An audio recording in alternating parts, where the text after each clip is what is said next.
Hey everyone, I'm Tina, a 28-year-old woman, and I wanted to open up about a recent chapter in my life that brought some closure to a difficult situation involving my husband and in-laws. This all unfolded a few months ago, and the chaos has only recently settled. I'm still grappling with the emotional aftermath, and I believe sharing my story might offer some relief. Flashback to 2 years ago when I made a significant life decision, marrying my then-boyfriend Jake. We met through mutual friends and spent 3 blissful years together. Jake appeared to be a fun and caring person, showering me with love. He hailed from a wealthy family, complemented by a high-paying job. Our connection deepened over shared interests, especially our love for travel. As we progressed from casual dating to a serious relationship, my friends applauded him as a great guy, genuinely happy for us. The relationship was smooth sailing. Jake's care knew no bounds. He surprised me with thoughtful gifts, even presenting a new laptop on my college graduation day. Despite his generosity, I hesitated about him covering most expenses. Jake, I'm just a college student. I can't afford to reciprocate in the same way. Let's at least split other expenses, I'd insist. Jake, however, dismissed my concerns, emphasizing his desire to spoil his girlfriend. He argued that many of his friends did the same for their partners. Gradually, I accepted his gestures, but I made efforts to reciprocate within my means. Upon securing a well-paying job after college, I was thrilled to finally return the favor. We transitioned to splitting expenses evenly and contemplated moving in together. You can move in with me, Jake suggested. I inherited my house from my grandpa, so you won't have to worry about rent.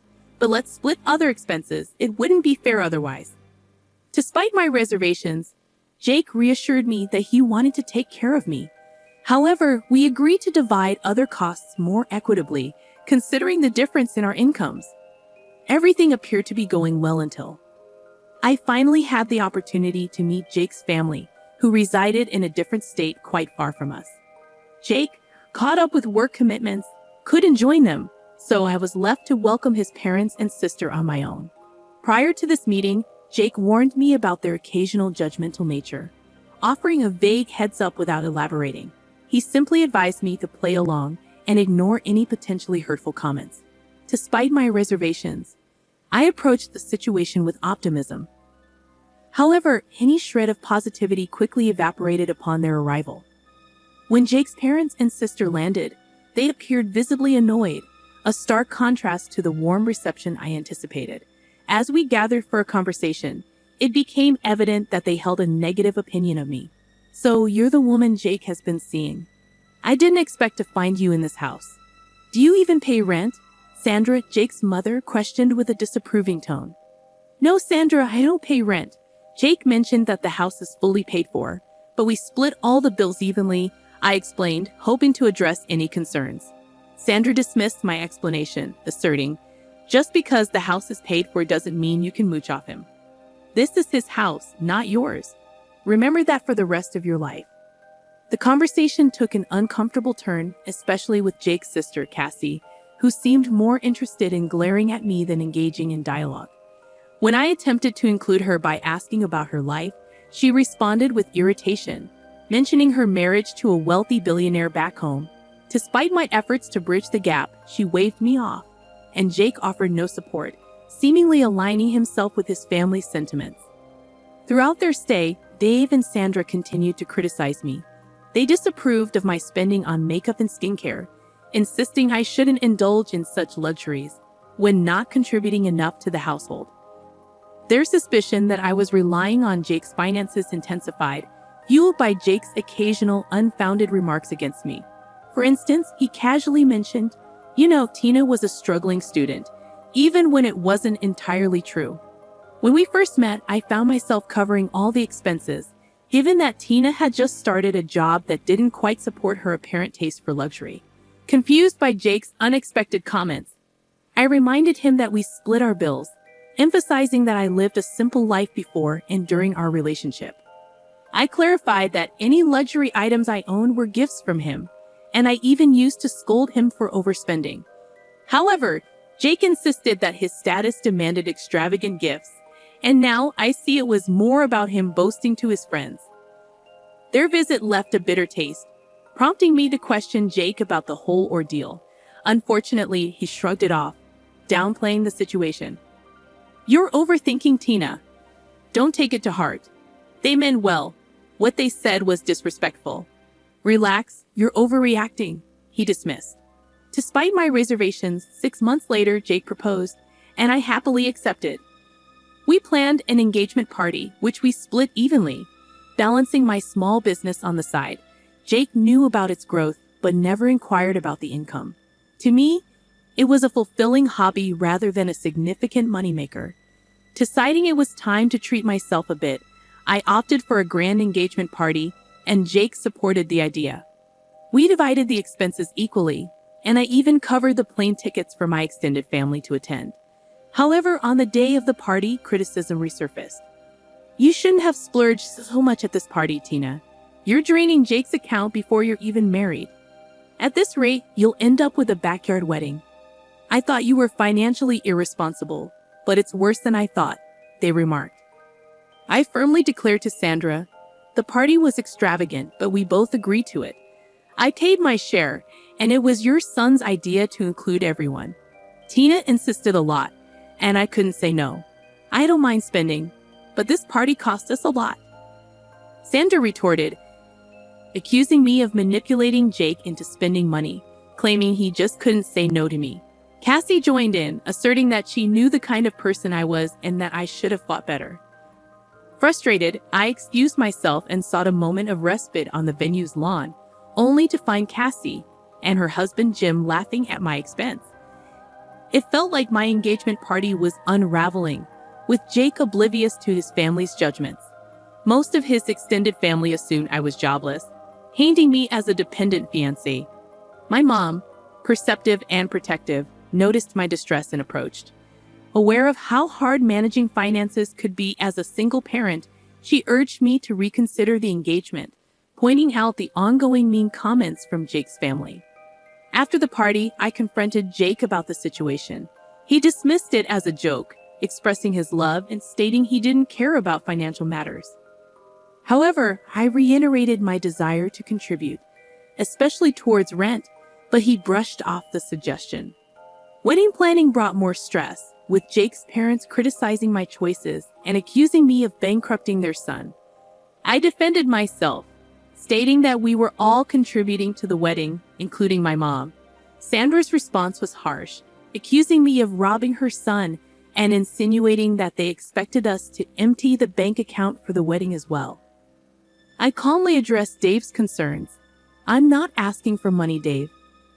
I'm simply letting you know that we can pay for this wedding just fine." On the day of the wedding, Cassie continued her comments on my dress and makeup expenses, despite my clarification that my mom covered those costs. The ceremony proceeded smoothly, but during the reception, Sandra and Dave couldn't resist bringing up my spending habits and accusing me of bleeding their son dry. Despite their negativity, I chose to keep quiet to prevent them from spoiling my special day. After a few months, Jake received a significant promotion at work, and he wanted to celebrate with a big family dinner. I was thrilled for him and decided to make the dinner extra special by offering to cover all the expenses. "I want this dinner to be extra special, Jake. I'm extremely proud of you, and I want to give you a treat. I've decided to pay for the dinner party completely," I enthusiastically told him. Jake was delighted by my gesture, and I explained that my business was doing well. I had a salary from my job, and I recently gained access to a trust fund from my paternal grandfather. I planned the entire event, ensuring everything was perfect for the celebration. However, when his family arrived, they were visibly displeased with the preparations. Despite positive feedback from others, it soon became evident that his family had issues with the celebration. During the speeches, Sandra stood up and loudly declared, "I thank everyone for gathering here to celebrate my son. He's incredibly hardworking and generous. He deserves this promotion completely." However, his luck just ended there. It's sad that out of all people, he was shackled down by a gold digger. I wish he had the foresight to see what his wife is. Then he wouldn't have to work so hard to fund her luxury life. It's now clear to everyone that his wife is a big spender, From the engagement party to this dinner, she pretty much emptied his accounts. Feeling the weight of the accusations and insults, I took a deep breath and responded, "I feel sorry for my poor boy. I'm glad he had Tina sign the prenup before the wedding. At least some of his assets would be saved." Sandra continued, complaining about her wife's spending habits, expressing relief that she earned enough to keep a trophy wife. Jake joined in, agreeing that he couldn't spend money on himself because there was none left. He remarked that marrying Tina was a mistake, contrasting her with Jim's hypothetical reaction to a gold digger. In shock and frustration, I couldn't hold back any longer. "Do you guys think I am a gold digger?" I asked incredulously, to which Jake added, "Your lifestyle is quite damaging to my bank account." Feeling hurt and misunderstood, I decided to address the accusations head-on. "Since I am such a gold digger to you, let me just show you my bank balance. I guess that will clear things up for you," I declared, revealing my financial standing to everyone. The response was disbelief and accusations. "Did you steal my son's money?" Sandra accused, while Jake questioned, "She must have stolen from you." Frustrated, I clarified, "I don't need to steal money from your son. This is all my blood and sweat. Also, I recently got access to my trust fund left to me by my grandfather. I was going to get a bigger house with it and surprise Jake, but I guess that won't be happening anymore." Despite my attempt to set the record straight, Jake suggested, "We can still buy the house. It'll be a lovely gift." However, I stood firm, expressing my refusal to accept a gift after enduring insults from his family. "This is not happening. Your family has been insulting me for too long, and you never once stood up for me. Instead, you made up these lies about how I'm using your money," I asserted, feeling the need to address the long-standing issue. Jake attempted to downplay the situation, claiming I was overreacting. However, I stood my ground, stating, "No, I am not overreacting. All the people here know what your family has been calling me. They were here when you let them insult me during our engagement party." Feeling the weight of years of disrespect and humiliation, I finally decided I could no longer tolerate the toxic environment. I sternly told Jake, "I want a divorce." He attempted to plead and explain, but my mom intervened, advising him to keep quiet. "You never defended my girl all these years. It's time she ends this toxic relationship for good," she asserted. We left the party, leaving the shocked attendees whispering amongst themselves. Despite exposing Jake to his extended family, friends, and colleagues, I didn't care anymore. I was done with him. Mom and I went straight to the house, collected my belongings, and Jake kept blowing up my phone in an attempt to talk. I muted it and went to stay with my mother. The next day, I contacted my cousin, a lawyer, to draw up divorce papers. With a prenuptial agreement in place, the split would be straightforward, and I wouldn't have to give him any money, despite having more than him now. Jake and his family showed up at my mom's place demanding to talk. Mom firmly told them to leave, and Jake kept trying to contact me, sending a range of messages from sobbing apologies to threatening harm. I stored all the recordings, preparing for a potential restraining order. Despite the emotional turmoil, I found strength in my mother's support. Jake even tried to show up at my office, but security was informed beforehand, promptly removing him. It was then I decided to quit my job. Though well-paying, my booming business meant I no longer needed it, and I wasn't interested in becoming a millionaire. I simply desired a peaceful life with dignity, so I submitted my notice that day and decided to move forward. A week after serving Jake with divorce papers at his workplace, he showed up at my former workplace, only to discover I had already quit. Colleagues informed me about his persistent attempts to send flowers and gifts to my mother's address. We returned the parcels, but the harassment continued, prompting me to contemplate relocation. With my mother's support, I found a perfect house in the next state, offering me a haven away from my ex. Currently awaiting finalization of paperwork, the judge granted a relatively smooth divorce due to the solid prenuptial agreement. During the 6 months of separation, I used the time to gather myself.